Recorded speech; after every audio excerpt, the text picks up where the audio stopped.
கடலூர் மாவட்டம் காட்டுமன்னார் கோவிலில் உள்ள அரசு உதவி பெறும் மேல்நிலைப் பள்ளியைச் சேர்ந்த மாணவர்களை விடுதியின் காப்பாளர் சுமை தூக்கும் பணிக்கு ஈடுபடுத்தியது அதிர்ச்சியை ஏற்படுத்தியுள்ளது.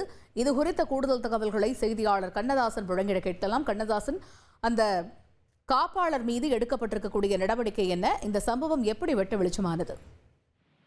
வணக்கம். கடலூர் மாவட்டம் காட்டுமன்னார் கோவில் பகுதியில் இயங்கி வரும் அரசு உதவி பெறும் மேல்நிலைப் பள்ளியில் பல்வேறு ஊர்கள் மற்றும் மற்ற மாவட்டங்களிலிருந்து அங்குள்ள விடுதியில் தங்கி 6ஆம் வகுப்பு முதல் 12ஆம் வகுப்பு வரை தாய் தந்தை இல்லாத மற்றும் வறுமை கோட்டின் கீழ் உள்ள மாணவர்கள் தங்கி படித்து வருகின்றனர்.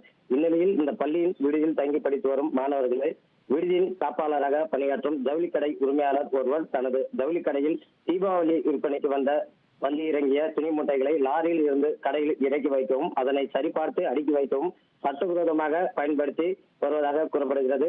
மேலும் இரவு நேரத்தில் லோடு வாகனம் மூலம் மாணவர்களை அழைத்து வந்து வேலைக்கு பயன்படுத்திவிட்டு மீண்டும் விடுதியில் இறக்கிவிடும் வீடியோ காட்சிகள் தற்போது இணையதளத்தில் வெளியாகி பெரும் பரபரப்பை ஏற்படுத்தியுள்ளது.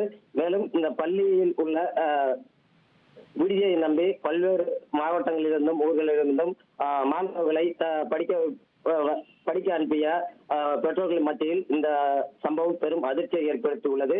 தற்போதுதான் இந்த வீடியோ வெளியாகி உள்ளதால் இனிமேல் தான் போலீசார் மற்றும் வருவாய்த்துறையினர் இந்த செய்தியின் அடிப்படையில் விசாரணை நடத்தி உரிய நடவடிக்கை எடுப்பார்கள் எனவும் தகவல் வெளியாகியுள்ளது.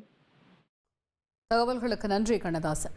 1,23,00,000 மனங்களை வென்ற தந்தி டிவி யூடியூப் சேனல். தவிர்க்க முடியாத தம்ப்நெயில்ஸ், கலக்கலான கான்டென்ட்ஸ். நீங்களும் இந்த குடும்பத்தில் இணைய இப்பவே சப்ஸ்கிரைப் பண்ணுங்க. அசுரபலம் கொண்ட எங்கள் டிஜிட்டல் கரங்களில் உங்கள் விளம்பரங்களை சேர்க்க வாட்ஸ்அப் பண்ணுங்க. 8939888838. Email advttv@dttv.in.